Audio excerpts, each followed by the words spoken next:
There comes a moment when you realize that the only way to get clarity, to regain control, and to truly move forward is by stepping back. Whether it's a breakup, a toxic situation, or a one-sided relationship, the no-contact rule isn't just about ignoring someone. It's about reclaiming your power. At first, it feels unnatural. You're used to reaching out, checking in, staying connected. But what happens when you stop? What happens when you remove your presence entirely? The truth is, no contact doesn't just affect the other person. It transforms you. Why no contact works on a psychological level. When you suddenly pull away, it triggers something in human psychology, the scarcity effect. People tend to value what they no longer have access to. When you're always available, your presence is taken for granted. But when you disappear, your absence forces them to reflect. They start wondering, why did you stop reaching out? Are you moving on? Are you happier without them? That uncertainty creates a reaction. Some will reach out of curiosity, others because they genuinely miss you. But what really matters is what's happening on your side. No contact is about you, not them. Too many people use no contact as a strategy to get someone back. But that's the wrong mindset. The true purpose of no contact is to shift the focus back to yourself.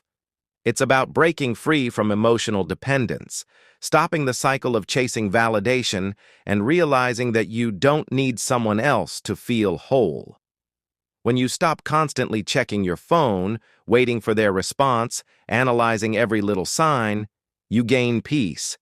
You get your power back, and when that happens, something incredible takes place. You stop wanting the things that once drained you. What happens when you stay silent? At first, the other person might not react. They might assume you'll eventually reach out like before. But when you stay silent, when you don't give them the reaction they expect, they begin to feel the shift. They might try subtle ways to get your attention. Liking an old post, sending a casual text, showing up in places you frequent. But here's the key. Their reaction is not your goal.